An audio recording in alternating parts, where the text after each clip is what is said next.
നമസ്കാരം, പ്രവാസി മലയാളിയിലേക്ക് സ്വാഗതം. ജീവിതഭാരം മുഴുവനും തന്റെ തോളിലേന്തി കടൽ താണ്ടിയവരാണ് പ്രവാസികൾ. എന്നാൽ പ്രവാസികൾ നേരിടേണ്ടി വന്നതോ കടുത്ത യാതനകളും. അത്തരം യാതനകൾ തികച്ചും കാണുവാൻ സാധിച്ചത് കൊറോണയ്ക്ക് പിന്നാലെയായിരുന്നു. കൊറോണ വ്യാപനത്തിന് പിന്നാലെ നാടണഞ്ഞ പ്രവാസികൾ നേരിടേണ്ടി വന്നത് കടുത്ത ദുരിതങ്ങൾ തന്നെയായിരുന്നു. തന്റെ കുടുംബം പോലും ആട്ടിയകറ്റുന്ന കാഴ്ചയും കണ്ടു. എന്നാൽ ഒരു പ്രവാസിയുടെ അനുഭവം ഏറെ വൈറലാകുന്നു. നമ്മെ ഏറെ നൊമ്പരപ്പെടുത്തുന്ന മറ്റൊരു പ്രവാസ ജീവിത അനുഭവം കൂടി. തൻ്റെ ജീവിതം മറ്റു പ്രവാസികൾക്ക് ഒരു പാഠമാകട്ടെ എന്ന് ജമാൽ പറയുകയാണ്. സൗദി അറേബ്യയിൽ പ്രവാസിയായിട്ട് 28 വർഷമായിരിക്കുകയാണ്. എന്നാൽ 10 വർഷക്കാലമായി നാട്ടിൽ പോവാതെ സ്വന്തം മക്കൾ ഉണ്ടാക്കിയ സാമ്പത്തിക ബാധ്യത തീർക്കുവാൻ രാപ്പകലില്ലാതെ കഷ്ടപ്പെടുകയാണ് ഈ പ്രവാസി. കഴിഞ്ഞ 10 മാസമായി തനിക്ക് രോഗം പിടിപെട്ട് നാട്ടിലേക്ക് മടങ്ങുവാൻ ദുരിതത്തിലായ തമിഴ്നാട് രാമേശ്വരം സ്വദേശി ജമാൽ അക്ബർ അലിക്ക് ഗൾഫ് മലയാളി ഫെഡറേഷൻ തുണയാകുമ്പോൾ പുറത്തു വരുന്നത് അതിദയനീയമായ ഒരു സങ്കട കഥയാണ്. ജമാലിന്റെ വാക്കുകൾ അതിന് ആധാരമാണ്. മകളുടെ വിവാഹം കഴിഞ്ഞു. മക്കളെ 2 പേരെ നല്ല രീതിയിൽ പഠിപ്പിച്ചു. അവരെ ഇവിടെ വിസയിൽ കൊണ്ടുവന്നു. അവർ വന്നു 3 മാസം പോലും കഴിയുന്നതിനു മുമ്പേ നാട്ടിലേക്ക് മടങ്ങിപ്പോയി. അവർക്ക് ഞാനൊരു ബുദ്ധിമുട്ടും ഇല്ലാതെയാണ് അതുവരെ വളർത്തിയിരുന്നത്. പ്രവാസത്തിലെ ബുദ്ധിമുട്ട് മക്കളെ ഞാൻ അറിയിച്ചിട്ട് പോലുമില്ല. അതുകൊണ്ട് മടങ്ങിപ്പോകണമെന്ന് പറഞ്ഞപ്പോൾ അതിനും ഞാൻ സമ്മതിക്കുകയായിരുന്നു. നാട്ടിലേക്ക് പോയവർ സ്വന്തമായി ബിസിനസ് തുടങ്ങണം എന്ന് പറഞ്ഞു. ഒരാൾ ഒരു തുണിക്കടയിൽ, മറ്റൊരാൾ മൊബൈൽ ഷോപ്പ് തുടങ്ങി.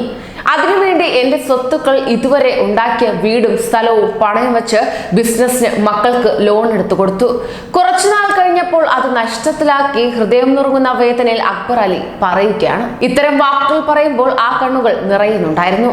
മക്കൾ ഉണ്ടാക്കിയ കടം തീർക്കാൻ ചോര നീരാക്കി ഉണ്ടാക്കിയ കിടപ്പാടം കൊണ്ടെടുക്കാൻ വേണ്ടി രാപ്പകലില്ലാതെ ഇവിടെ കഷ്ടപ്പെട്ട് ഞാൻ കടം തീർത്തു. അങ്ങനെ 10 വർഷം നാട്ടിൽ പോകാതെ ഇവിടെ ജോലിയെടുത്തു. ഇപ്പോൾ ഞാൻ രോഗിയാണ്. ബിപിയും ഷുഗറും മറ്റു രോഗങ്ങളും എനിക്ക് പിടിപെട്ടു. ശരീരം തളർച്ചയുടെ വക്കിലാണ്. എനിക്ക് എണീറ്റ് നടക്കാൻ പറ്റാത്ത ഒരു അവസ്ഥയിൽ 2 മാസക്കാലം ഞാൻ പിന്നിട്ടു. ഇന്ന് നാട്ടിലേക്ക് കയറി വരാൻ പോലും എൻ്റെ മക്കൾ പറയുന്നില്ല. സ്വന്തം മക്കൾ പിതാവ് രോഗിയായിട്ട് പോലും യാതൊരു വിധത്തിലുള്ള ഫോൺ വിളിയോ അന്വേഷണമോ ഇല്ല. 10 മാസക്കാലമായി ജോലിയോ കൂലിയോ ഇല്ലാതെ രോഗത്തെ തുടർന്ന് പണമയക്കാൻ പറ്റാത്തത്. മക്കൾക്ക് തന്നോട് അകൽച്ച ഉണ്ടായി. മക്കൾ പോലും പണത്തെയാണ് സ്നേഹിക്കുന്നതെന്ന് ജമാൽ കരഞ്ഞുകൊണ്ട് പറയുകയാണ്. കഴിഞ്ഞ ദിവസം തിരുവനന്തപുരം വഴി തമിഴ്നാട്ടിലേക്ക് പോകുവാൻ വേണ്ടി സ്പൈസ് ജെറ്റ് വിമാനത്തിൽ പോകുന്നെന്ന് എത്തിയപ്പോഴാണ് തന്റെ പഴയ പാസ്പോർട്ടിലെ വിസ പുതിയ പാസ്പോർട്ടിലേക്ക് മാറ്റിയിട്ടില്ല എന്ന് പോലും അറിയുന്നത്. സ്പോൺസർമാരുമായി ബന്ധപ്പെട്ടു എങ്കിലും സ്പോൺസർ ഫോണിൽ ലഭിച്ചിട്ടില്ല. തുടർന്ന് Gulf Malayali federation coordinator Rafi Pangode, Ansil Parassala എന്നിവർ സ്പോൺസറെ നേരിട്ട് കാണുകയും പുതിയ വിസ പാസ്പോർട്ടിലേക്ക് മാറ്റി അടിക്കുകയും ചെയ്തു. 28 വർഷക്കാലം ജോലിയെടുത്തിട്ട് യാതൊരു വിധത്തിലുള്ള ആനുകൂല്യവും ഇല്ലാതെയാണ് അക്ബർ അലി തന്റെ നാട്ടിലേക്ക് പോകുന്നത്. സ്പോൺസറുമായി സംസാരിക്കുകയും കമ്പനി ഈജിപ്ഷ്യൻ മാനേജ്മെന്റ് ആയിരുന്നു. അക്ബർ അലിയുടെ ചികിത്സയ്ക്കുള്ള സഹായം നൽകാമെന്നും കമ്പനി ഗൾഫ് മലയാളി ഫെഡറേഷൻ പ്രവർത്തകർക്ക് ഉറപ്പും നൽകുകയായിരുന്നു. ഒക്ടോബർ 16-ാം തീയതി പുറപ്പെടുന്ന ഗൾഫ് മലയാളി ഫെഡറേഷൻ 18ാമത് സ്പൈസ് ജെറ്റ് ചാർട്ടേഡ് വിമാനം റിയാദ് തിരുവനന്തപുരം വിമാനത്തിൽ അക്ബർ തന്റെ നാട്ടിലേക്ക് തിരിക്കും. കൂടുതൽ പ്രവാസി വാർത്തകൾക്കായി ഈ ചാനൽ സബ്സ്ക്രൈബ് ചെയ്യൂ.